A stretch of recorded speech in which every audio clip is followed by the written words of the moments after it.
don't value. And when you value someone, that you're going to treat them good. You're going to treat them the way they should be treated. Amen? And so a wise father, let me just give you these thoughts. A wise father understands this, that he must be a leader. He must be a leader.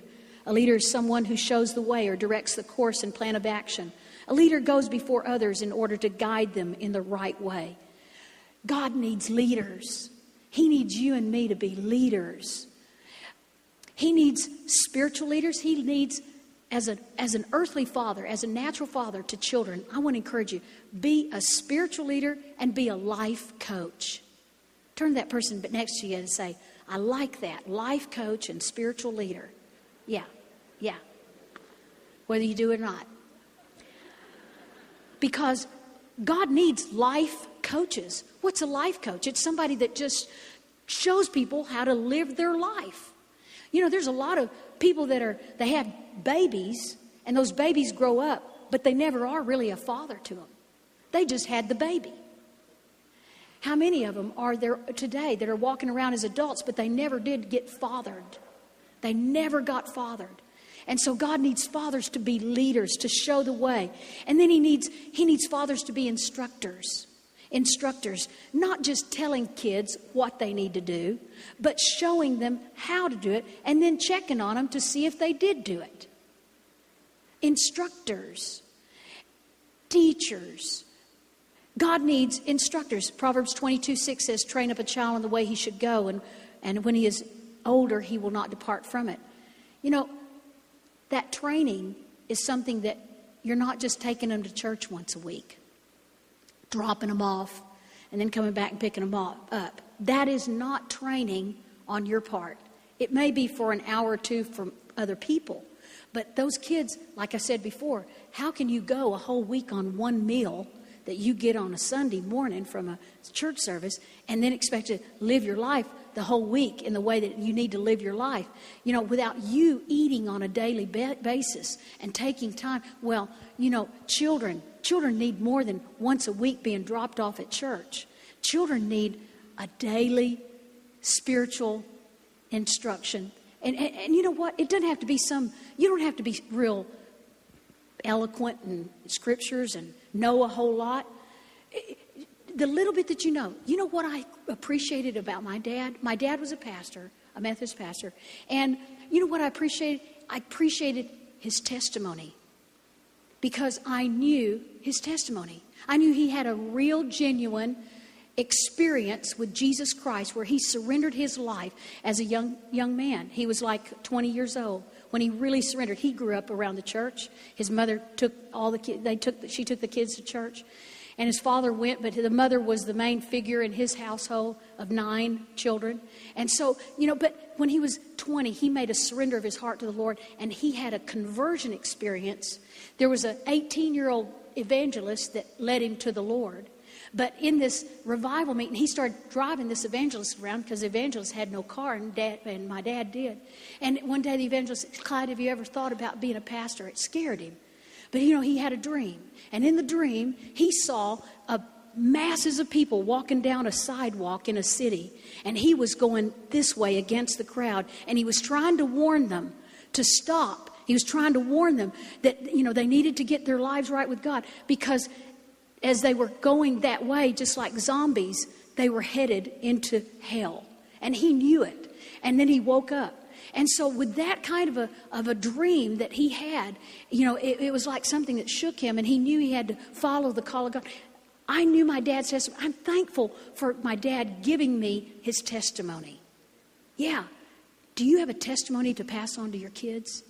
Yeah. What does Jesus personally mean to you, And then instructing. And then thirdly, someone who can discipline in the love of God when needed. I got switchings when I was growing up. I peeled the switch, My dad said, okay, go get one of those branches off of that bush out there, and You can peel it, and then, that sounds, today, somebody might say, that was cruel. No, it wasn't cruel. It's just, but I had the fear of the Lord in me, when it came to discipline, and normally, because my brother and I would get in trouble, and my dad, if he didn't know which one was at fault, he'd just do both of us, spank both of us, discipline both. And, my brother would say to me, why do you always tell on us? Because you do this, is what I would say to him, Now my brother and I, we have this wonderful relationship. We love each other. But, growing up, we were kids, just like any other kids. And then example. A father understands he's got to be an example. You've got to show the way, not just tell your kids this is what you should do and what you shouldn't do. If you don't want your kids watching R-rated movies, then don't be watching R-rated movies. If you don't want your kids to smoke, to do alcohol, to do drugs, then don't do it. Why? Because they're watching you. They're watching you. And you know what? They're picking up what they see in your actions just as much. If you don't want your kids to curse at you, then quit cursing at your wife, or quit cursing at your friends, or that coach, or whoever those people are, that you start letting that group of words start flying out of your mouth. I'm telling you, get control of your mouth. Get control of your tongue. Ephesians chapter 4 says in verse 29, do not let any unwholesome talk come out of your mouth, but only what is helpful for building up others, according to their need, that they can benefit from listening to you. If you can't get a hold of your tongue, then you may need to just say, you know what, I can't talk. I just can't talk. Because it seems like when I open my mouth, something comes out I don't need to come. You got to somewhere stop and evaluate. Why? Because what you are speaking is going into them. That example. See, they're catching it. And one day it's going to spew back out of them toward you. When you want them to respect you, when you want them to honor. And so how important it is for us to get a hold of that. Be kind. Speak kind words. Another thing about it, wise fathers, they are protectors. I remember when I was 5 years old, and I wanted to start school. And back in those days, they didn't have kindergarten. And I remember my mom wanted me to start school too. And my best friend was starting school, and she was 6 already. And I remember that my parents decided to drive me to a country school because the school in the town we lived in didn't allow it. So this country school did, and they would drive me every morning. I would meet a bus at this hill, and then the bus would take me on, and then they would come in the afternoons and pick me up on that same hill when the bus would bring me back. Well, I remember on that bus one day, and there was this real pretty girl on the bus.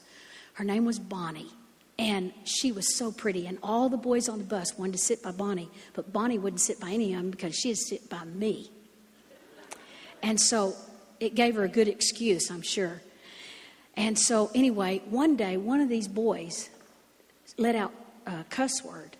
And so I heard it. I didn't know what it was. I came home that night. I said in the kitchen to my mother, I said, Mother, what is blankety blank? She turned and looked at me. She said, where did you hear that? I said, on the bus today, this guy said it. She said, Clyde, come in here. So he came in. She said, now tell your daddy what you heard. And so, I told him.